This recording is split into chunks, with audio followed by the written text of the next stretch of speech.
आप कोई अपराधी पकड़ा जाता है, पुलिस उसके कान पे 4 थप्पड़ मार कर पूछेगी ना, अरे तू क्या करके आया है? पूछेगी नहीं पूछेगी? भाई मारा है, पीटा है, क्या किया है, पूछेगी ना।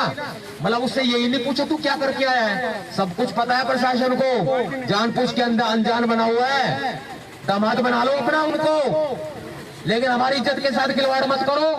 डीएम साहब आ जाइए कृपया करके, रिक्वेस्ट कर रहे हैं हम लोग। क्यों बेकार में इन बहुजनों को सोते हुए सह रहे, इनको जगाने का काम कर रहे हो। जाग गए ना तो कुछ नहीं है फिर।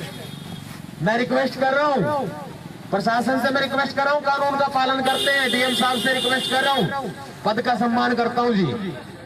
महोदय बात हुई है आपकी? ओके ओके, समय लगेगा, हम इंतजार करेंगे। कॉन्फ्रेंसिंग में मीटिंग चल रही है, कॉन्फ्रेंस से शायद कॉन्फ्रेंस से मीटिंग चल रही है बता रहे हैं। हम इंतजार करेंगे, डीएम साहब का इंतजार करेंगे। सवाल बहुत है, सवाल बहुत है। आज बेटी की जिंदगी का सवाल है। मेरे भाई, बड़े भाई संदीप वाल्मीकि जी, पूर्व एमएलए दिल्ली, मैं रिक्वेस्ट करूंगा कि आपके साथ में रूबरू होंगे, जो आवाज उठाने के लिए आपके साथ आए। और मैं कुछ साथियों का, सभी साथियों का धन्यवाद दूंगा, लेकिन मैं बहुजन मीडिया का जरूर धन्यवाद दूंगा जी। सबसे पहले 2-3 साथियों ने बहुत अच्छा उठाया इस मुद्दे को, तभी हमें भी पता चला, नहीं तो हमें भी पता नहीं चलता। कुछ ग्राउंड लेवल के साथी हैं, उन्होंने इस मुद्दे को जो है हम तक पहुंचाया। जो ये कांड हुआ है, जो जघन्य बलात्कार हुआ है, ये इसको हम तक पहुंचाया कुछ साथियों ने जी। बड़े भाई बैठ जाओ भैया, और जिसमें नहीं बैठ रहा अपने घर चले जाओ। हम लोग यहाँ पर ताला मार के 2 ही बैठ जाएंगे, बता रहे हम लोग, हम दोनों लोग होते हैं। जो यहाँ पर बैठना चाहता है बैठ जाए, नहीं अपने घर चला जाए। बाबा जी बैठ जाओ, बैठना चाहते अपने घर जाओ। अरे ये जो पुरने वाला लड़का बैठा, इसका नाम क्या भाई? अरे ये पुरने वाला, इसका नाम क्या है? बेटा आराम से बैठो, बैठ जाओ सारे। बाबा साहब को मानने वाले लोग हाथ खड़े करो, और जो खड़े वो ना खड़े करियो, वो निकम्मे लोग हैं। जो खड़े हैं वो ना खड़े करियो, बैठ जाओ, बैठ जाओ, बैठ जाओ। कुछ नहीं लगता, हमारे बुजुर्ग मिट्टी में पैदा हुए हम लोग, सब मिट्टी के ही लोग हैं हम लोग। बैठ जाओ सारे के सारे लोग। एक नारा लगाना, और नारा इतना मजबूत हो कि हम यहाँ पर बोल रहे हैं, देश पूरे आवाज में जा रही है। आप ये ना सोचो कि यहाँ संख्या कम है, योद्धाओं की संख्या कम नहीं होती। बाबा साहब अम्बेडकर अकेले लड़े थे, मान्यवर साहब काशीराम जी अकेले लड़े थे। भीड़ तो जानवरों की होती है, शेर जो है ना वो अकेले काफी होता है। आप शेर हो, शेर की आवाज हो। जय भीम, जय भीम, बाबा साहब अम्बेडकर अमर रहे, मनोहर साहब काशीराम जी अमर रहे। साथियों, जो वक्तव्य मेरे से पूर्व साथियों ने दिया, और हमारी बहन क्रांतिकारी बहन, जिसकी बदौलत, और जो हमारे पत्रकार साथी हैं, इन लोगों की बदौलत ये लड़ाई यहाँ तक पहुंचे, और हम सब लोग भी पहुंचे हैं। इन सब के संघर्ष को सलाम करता हूँ। और इन लोगों ने, मैं देख रहा था वो बहन जब बोल रही थी, मेरा हाथ, पूरी नजर उसके हाथ के ऊपर थी, उसका एक एक रोम खड़ा था शरीर का जब वो बोल रही थी। तो समझ सकते हो कितनी पीड़ा उस बहन को होगी, ये जो घटना हुई है। और मैं आज खूब उन लोगों को पूछना चाहता हूं जो कुत्ते के बच्चे दिल्ली में बैठे हैं, जो अपने आप को वाल्मीकि टाइगर लिखते हैं, रामजादे, है ना। कोई किसी संगठन का राष्ट्रीय अध्यक्ष बना बैठा है, कोई सारा कहीं पर बैठा है, एक भी वाल्मीकि नेता ने रामजादे ने आवाज नहीं उठाई इस बेटी की।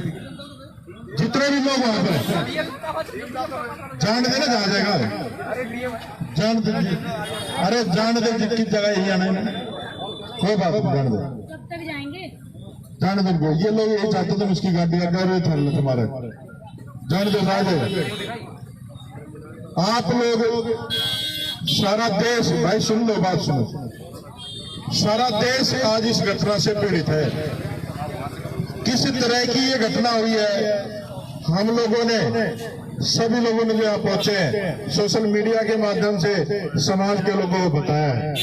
कुछ समाज के ठेकेदार बैठे हैं यहाँ पर। एक आदमी है जिसके नाम क्या के दिलेर लगता है।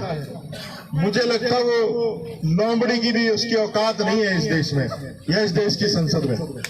जो आदमी स्वर्ण जाति के लोगों के आगे अपनी कपल प्लेट अपने घर से लेके जा रहा हो और उनके सामने ऊपर नहीं बैठ सकता हो।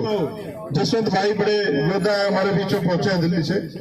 जो आदमी अपने कप प्लेट घर से लेके जाता हो, मैंने सुना इसका बाप भी ऐसा ही था। आपको एक बात बताता हूं मैं। एक बार एक राज्य का सैनिक शिकार करता और दूसरे राज्य में चला गया। उस राज्य के सैनिकों ने पकड़ लिया और फांसी की सजा सुना दी। वहां की राजकुमारी ने देखा कि बड़ा सुंदर युवक है, इसको मार दिया जाएगा, इसकी जान कैसे बचाऊं। तो राजकुमारी रात को जेल में जाती है और कहती है मैं आपकी जान बचा लूंगी, लेकिन आपको मेरी एक बात माननी पड़ेगी। राजा ने सोचा भाई जान बच रही है, कोई बात नहीं, मान लेता हूँ। तो राजकुमारी रात को उसको जेल से निकालते और घोड़ों के अस्तबल में जाती है और घोड़ों के मालिक से कहते कि हमें 2 घोड़े ऐसे चाहिए जो किसी के हाथ ना आए। तो जो घोड़ों का अस्तबल का मालिक था वो कहता जी ये 2 घोड़ियां हमारे पास। एक बुजुर्ग सी घोड़ी थी और एक जवान घोड़ी थी। उसने कहा इनकी कीमत क्या है? तो उसने कहा जो जवान घोड़ी है तंदुरुस्त है बिल्कुल, इसकी 50,000 रुपए कीमत है, और ये जो बुजुर्ग घोड़ी इसकी 1 लाख रुपए कीमत है। तो उस नौजवान ने सोचा कि बुजुर्ग घोड़ी की कीमत ज्यादा और नौजवान की कम, ये समझ नहीं आया ये बात क्या जी, आप ये बात समझाओ। तो उसने कहा कि जो जवान घोड़ी आप देख रहे हो बहुत तेज तर्राट है, तूफान से बातें करती है, कुछ भी हो जाए किसी के हाथ नहीं आती, लेकिन इसने किसी सवार को आज तक मंजिल तक नहीं पहुंचा। लेकिन बुजुर्ग घोड़ी है, कुछ भी हो जाए, गोली लग जाए, तूफान आ जाए, उस सवार को उसकी मंजिल तक पहुंचाती है। इनकी नस्ल ऐसी है, जिसकी नस्ल ऐसी हो साला कुत्ता नीचे बैठ के हो चाय पीता हो, रोटी प्लेट का काम नहीं करता हो, वो काय का सांसद, काय का प्रतिनिधि, काय के लोग। तो आपको समझनी पड़ेगी हम लोग बाबा साहब अम्बेडकर की औलाद है। जो असली औलाद है बाबा साहब अम्बेडकर की, वो मान्यवर काशीराम जी की औलाद है। वो तो सड़क पर संघर्ष कर रहे हैं, और जो सड़क कातिया के कुत्ते हैं वो बैठे हैं मोदी और योगी की गोद में। ये लोग वहां बैठे और बात करते हैं वक्त भड़काने की। सारे समाज को रोका, आज पूरे देश का वाल्मीकि समाज देख लो, जगह जगह यहाँ के सांसद ने फोन किया है। सांसद भी रिजर्व कैटेगरी का, एमएलए भी रिजर्व कैटेगरी का, लेकिन कोई कार्रवाई नहीं हो रही। कितना डिले हो रहा है, कितना अपराध हो रहा है। उस बेटी की माँ यहाँ पर सड़क पर बैठी, उसका भाई सड़क पर बैठा है। अरे मैं कहता हूं अब हमें थाने तहसीलों में नहीं जाना चाहिए, अपनी बेटियों के लिए न्याय मांगने के लिए नहीं जाना चाहिए। अपनी बेटियों को बताना चाहिए कि तुम्हारी बड़ी बहन फूलन देवी थी, और जो फूलन देवी का नाम आता ना, इन कुत्तों की जो ना टट्टी पिसाब निकल जाते हैं लोग। ऐसी थी फूलन देवी। तो आप लोगों को संघर्ष के लिए, यहाँ तो भाई पानी पीने के लिए बाबा साहब ने संघर्ष किया था, ये तो इज्जत की लड़ाई है। लेकिन जो लोग आज घरों में बैठ के देख रहे हैं, जो लोग इस सोशल मीडिया पे रहते हैं, जो लोग फेसबुक में जय भीम में फलाना डिकड़ा लगे रहते हैं, उन हरामखोरों से भी कहना चाहता हूं मैं, घरों से बाहर निकलो। जरूरी नहीं तुम लोग हाथरस में आओ,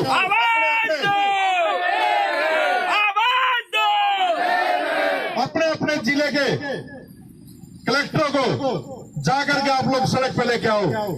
अरे जब इस देश में निर्भया कांड हुआ, वो पांडे थी, ब्राह्मण की बेटी थी, तो उसके लिए पूरा देश खड़ा हो गया। यहाँ रोज हमारी बहन बेटियों का बलात्कार होता है। अभी हाथरस में हुआ, 4 दिन पहले हरियाणा के झज्जर में हुआ, उसके बाद एक और गांव में हुआ करनाल में, घर से उठा के ले गए नई बहू को, वही उसी जाति के लोग, जिस जाति के लोगों ने यहाँ पर अत्याचार किया। क्या तुमने कभी सुना किसी ठाकुर की बेटी का बलात्कार होगा? सुना है कभी? नहीं सुना। कभी सुना है कि किसी एमएलए की छोरी का बलात्कार होगा, किसी एमपी की छोरी का बलात्कार होगा? कभी सुना है क्या? क्यों नहीं होता? इसके जिम्मेदार भी आप लोग हैं। इसके जिम्मेदार बलात्कार करने वाले नहीं है, इसके जिम्मेदार आप लोग हैं। आप लोग दुश्मनों की पार्टियों को वोट देते हो, और जब दुश्मन सत्ता में आता है तो आप लोगों को मारता है। आप लोगों को बुरी लगती है अपने समाज की पार्टियां, अपने समाज के नेताओं के लिए आप लोग उल्टी सीधी बातें करते हो। अरे भाई आपको समझना चाहिए, अगर आज बजरंग दल का या विश्व हिंदू परिषद का एक आदना सा टुच्चा सा कार्यकर्ता यहाँ पर आ जाए, तो एक डीएम साहब ना कच्चा बलियान पहन के यहाँ गेट पे खड़ा हुआ, और वो भी खाकी, वो भी खाकी, क्योंकि इस देश में जितने भी लोग बैठे हैं प्रशासन में सारे चड्डीदारी बिठा रखे हैं। इन लोगों को फर्क नहीं पड़ता। ये वही लोग सत्ता में हैं जिन्होंने हमारी बहन बेटियों को नगर में दुगना बना करके छोड़ा, जिन्होंने हमारी बहन बेटियों को देवदासी बना करके छोड़ा। ये लोग चाहते हैं आपको उसी व्यवस्था में लाना। ये जो शख्स है ये कोई आम शख्स नहीं है। अरे इसकी फोटो से भी डरते हैं ये मनवादी लोग, इसके स्टैचू से भी डरते हैं मनवादी लोग। कितना महान था हमारा बाप। और कुछ लोग लगे हुए हैं घंटी बजाने के चक्कर में। मुझे वाल्मीकि लोग कहते हैं चमार है। हाँ, मैं फक्र से कहता हूं मैं चमार हूं भाई, मैं कर्म से चमार हूं, सारा जन्म से वाल्मीकि में हो गया। सुधारना चाहता हूं वाल्मीकि समाज को कि वो घंटी बजा कर छोड़ना और जय भीम बोलना शुरू कर दे, बाबा साहब अम्बेडकर के रास्ते में चलना शुरू कर दे। जिस दिन ये दोनों जातियां एक प्लेटफॉर्म पे आ गई, एक नेता और एक झंडा उसके नीचे आ गई, दुनिया की कोई ताकत आपका शोषण नहीं कर सकती। इसी उत्तर प्रदेश में जब बहन जी का राज था तो ये जो गुंडे थे ना, ये दो प्रदेश छोड़कर ये भाग जाते थे, कई कई प्रदेश छोड़ करके भाग जाते थे। और ये लोग बात करते व्यवस्था की। अरे हमने इस देश को बनाया है। अगर ये आज डीएम कुर्सियों पे बैठा है ना तो इस देश के संविधान की वजह से बैठा है। अगर योगी कुर्सी में बैठा है तो इस देश के संविधान की वजह से बैठा है। अगर इनके इन तथाकथित भगवानों में ताकत होती तो योगी जी जो है मठ छोड़ के संसद में विधानसभा में ये लोग ना जाते। तो ताकत जो है वो संविधान में है और संविधान से इन लोगों को डर लगता है, कानून से इन लोगों को डर लगता है। क्योंकि जब ये देश मनुष्यवृत्ति से चलता था, जब इनके साथ कोई न्याय कुछ नहीं होता था, ये मनमर्जी करते थे। हमारे लोगों को जिस व्यवस्था इस देश में आज भी रखा जाता है, आज भी संविधान को इम्प्लीमेंट नहीं होने दिया जाता। और मैं कुछ लोग कहते हैं संदीप भाई गलत बोलते हो, मैं बिल्कुल बोलूंगा क्योंकि मेरी बहन का बलात्कार हुआ है, मेरी छोटी बहन का बलात्कार हुआ है। आज हमारे माँ बाप भाई बहन सब सड़क पे बैठे हैं। अरे तुम लोग किस भगवान की बात करते हो, किस समाज की बात करते हो, किसकी बात करते हो? ये दिल्ली में अब सीजन आने वाला है, दिल्ली में क्या पूरे देश में सीजन आने वाला चंदा काटने वालों का। सारे हरामखोर वाल्मीकि यात्रा की पर्चियां ले लेकर के आएंगे, पैसे इकट्ठा करेंगे और समाज के पैसे पे मौज मस्ती उड़ाएंगे। अरे आज जो बचाने की जो कवायद है, आज इन वैश्य दरिंदों से इस समाज की बहन बेटियों को बचाने की जरूरत है। आज इस समाज के लिए लड़ने की जरूरत है, इस संविधान को बचाने की जरूरत है। आज लोग पता नहीं किस गफलत में लगे हुए, समझ नहीं आता। आज जो भी मिला है हमें भारतीय संविधान की वजह से मिला। क्या ये जो जिनके हाथ में लाठी और डंडे हैं, क्या ये लोग आपको संविधान से पहले प्रोटेस्ट करने देते थे? तुम्हारे फैसले तुम्हारे आगे चौधरी करते थे और जैसा मर्जी, गलती भी इनके चौधरियों की होती थी, लेकिन हमारे लोगों के साथ गलत होता था और उन्हीं पे दंड भी लगाया जाता था। उनकी पिटाई भी पंचायतों में की जाती थी, जूते मारने का काम किया जाता था पंचायत में हमारे लोगों। मैं गांव से हूं, मैं सोनीपत डिस्ट्रिक्ट का हूं, छोटा सा गांव में देखा है, उस व्यवस्था को देखा हम लोगों ने। तो आज जो संविधान है, अगर ये नहीं बचा तो हम लोग कोई नहीं बचने वाला। हम लोग नहीं डरते, हम लोग इतनी दूर से यहाँ पर, आपको मैं बताऊं, कई कई जगह फील्डिंगें लगा रखी थी। हमारी नवाब सतपाल भाई की फील्डिंगें लगा रखी थी रात को। मगर भाई हम लोग बाबा साहब अम्बेडकर की औलाद है। हमारे बुजुर्गों ने इस देश में कोरेगांव किया है और 2 अप्रैल हमारे लोग भूले नहीं है। हम नहीं चाहते 100 साल के होकर मरे, हम लोग चाहते कि समाज के साथ संघर्ष करते करते हमारे बेसिक से गोलियां मार दे, जो मर्जी कर दे, हम लोग रुकने वाले लोग नहीं है। आज तक मेरे माँ बाप का या मेरे किसी रिश्तेदार का, मेरे भाई का फोन नहीं आया मुझे कि भाई तू अकेला कहीं पर भी चला जाता है, मत जागरो। हम लोग कुछ नहीं, हम लोग इन लोगों को चेताना चाहते हैं कि बाबा साहब अम्बेडकर एक ऐसी क्रांति है, दुनिया की ताकत कोई उसे रोक नहीं सकती। अरे तुम लोग जब विदेश में जाते कहते हमने बुद्ध दिया, हमने युद्ध नहीं दिया। इस देश में बाबा साहब अम्बेडकर को बुद्ध को मानने वाले व्यक्ति थे और इस देश में जो हुआ वो आप लोगों ने देखा। इन चंडाल प्रवृत्ति के लोगों ने इस देश की व्यवस्था को हमेशा खराब किया। ये लोग हमेशा माहौल खराब करते हैं। पूरे देश में अगर कोई घटना हो जाती है तो महिला आयोग की महिलाएं खड़ी हो जाती है, अध्यक्षा, ये सारे लोग खड़े हो जाते हैं। समझ नहीं आता कि इनकी इज्जत और हमारी बहन बेटी की कोई इज्जत नहीं है। जो बहन ने हमारी ने मेरे से पहले वक्तव्य दिया, उसने पूरा दर्द बयां किया।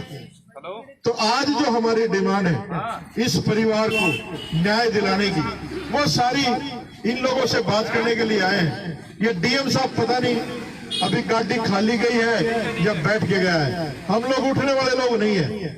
और जिसने जाना हो भाई हमारे साथ फर्जी तरीके से मत रहना, अपने घर चले जाना।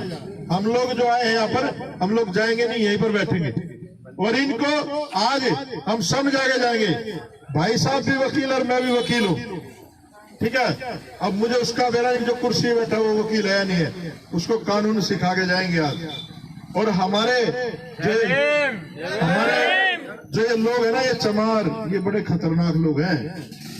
इन्होंने बड़े बड़े खूंखार जानवरों की चमड़ियां उतार दी हैं और जूतियां बनाई हैं, और जो उल्टा सीधा बोलता है उसके सरों में बजाई है।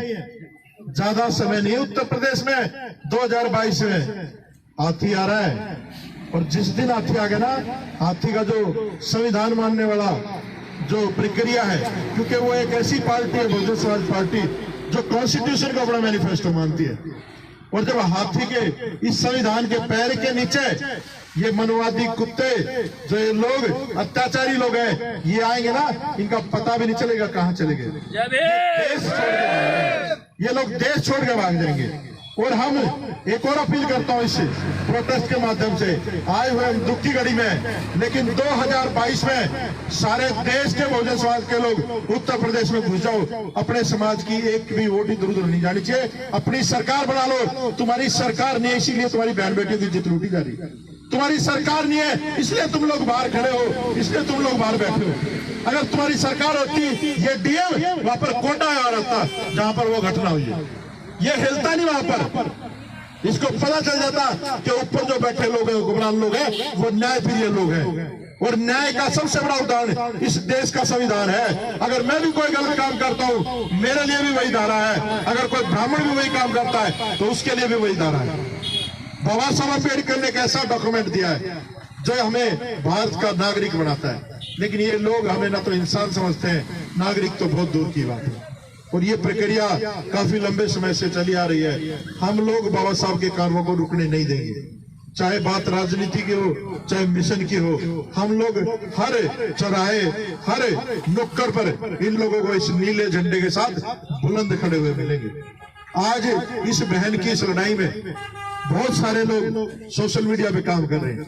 मैं एक और अपील करता हूं दिल्ली के लोगों से, आने वाला अभी जो संडे है 27 तारीख को है, सारी दिल्ली के जो वाल्मीकि है, उनका सबसे पहला फर्ज बनता है कि वो लोग सारे के सारे जंतर मंतर पे शाम को 5 से 7 बजे इस बहन को श्रद्धांजलि देने पहुंचे। और पूरे देश के लोग जो है, चाहे वो कहीं भी है, अपने अपने घरों में, अपने अपने गली के चौराहों पे मोमबत्तियां जला के इस बेटी को जो है ना, इसके न्याय के लिए आप लोग जो है ना अपील करें सरकारों से, है ना। जब तक हम लोग सड़कों पे नहीं आएंगे, ये लोग आपकी बात मानने वाले नहीं है। और जो लोग हमारे ऊपर ओबीसी समाज का जो व्यक्ति है, जो अपने आप को स्वर्ण समझता है, आज देख ले पूरे देश का किसान आज सड़कों पे है। ये जो चड्डी वाले लोग बैठे हैं सरकार में, ये किसी के नहीं है। तो अब इन नारों को जो साहब काशीराम ने दिए थे कि वोट हमारा राज तुम्हारा नहीं चलेगा साहब, है ना। तो ये नारे आज आपने बुलंद करने हैं। हर गली मोहल्ले में नारे गूंजने चाहिए, तख्त बदल दो, ताज बदल दो, बेईमानों का राज बदल दो। तो इनका राज आपने बदलना है, अपना राज लेके आना है। और हम जब सत्ता में होंगे तो कोई हमारी बहन बेटियों को आंख उठाकर नहीं देख सकता। तो जो वोट है, साहब काशीराम कहते थे, वो बेटी की इज्जत से बड़ा वैल्यू है उसका। आज हमारी बेटी की इज्जत लूटी है और हम लोग किससे न्याय की उम्मीद कर रहे हैं? प्रशासन से। और प्रशासन को कौन रूल करता है? शासन रूल करता है। और शासन को कौन बनाता है? वो हम लोग बनाते हैं। एक छोटी सी बात बताऊंगा मैं आपको, उसके बाद अपनी बात खत्म करूंगा। एक बार एक बहुत बड़ा गुंडा जेल से छूटता है और वो नैयों के मोहल्ले में जाता है और वो कहता है कि भाई जो बहुत बढ़िया मेरी दाढ़ी बनाएगा उसको इनाम दूंगा, अगर थोड़ी सी भी खरोच लग गई तो उसे जान से मार दूंगा। तो सबने मना कर दिया मौत के डर से। एक नया जवान सा लड़का था, शीशा लगा के बैठा था, कहता आ जाओ पहलवान जी, मैं करूंगा आपकी सेविंग। वो उसकी बहुत अच्छी दाढ़ी बनाता है तो वो खुश होकर उसको पैसे देता है और कहता है कि भाई तुझे डर नहीं लगा मौत का, मैंने एक आधा अगर खरोच लग गई तो मैं तुझे मार दूंगा, जो भी मेरी ये खरोच मारेगा। कहता पहले तो मेरे हाथ में दूसरा खरोच लगते पहले तेरी गर्दन काटता मैं लोग। तो ये जो वोट रूपी हथियार है ना, ये बहुत बड़ी ताकत है यार। कब लोग समझो, आप लोग कब समझोगे? जिस दिन इस देश के बहुजन ने दुश्मन को पहचानना सीख लिया और वोट की वैल्यू को समझ लिया, उस दिन असली अम्बेडकरवाद आएगा। और इन्हें जो मनोवादी लोग हैं, इनको हम लोग कुछ कहने की जरूरत नहीं, अपने आप देश छोड़ के चले जाएंगे, गारंटी देता हूं। एक बार इस देश की प्रधानमंत्री बहन कुमारी मायावती जैसे व्यक्ति को बनाओ, जय ब्राह्मण बनिए ठाकुर, जो लोग हमारे ऊपर अत्याचार करते हैं, मैं नाम नहीं लेना चाहता क्योंकि मेरी जबान गंदी होती है और मैं किसी अछूत प्राणी का नाम लेकर अपनी जबान गंदा नहीं कर सकता। ये लोग अछूत लोग हैं, इनको पता चल गया। आज ये जो कोरोना बीमारी है, इस देश के प्रधानमंत्री ने कहा कि सोशल डिस्टेंस, सामाजिक दूरी, अरे हम हजारों सालों से इस सामाजिक दूरी से लड़ रहे हैं, तुम्हारे से एक साल बर्दाश्त नहीं हुई। तो हम चाहते हैं जो अछूत लोग हैं जो बाहर से आए थे, ये देश छोड़ के चले जाए। ये देश हमारा है, ये देश बाबा साहब अम्बेडकर का है, ये देश हमारा है। जय भीम, जय भारत।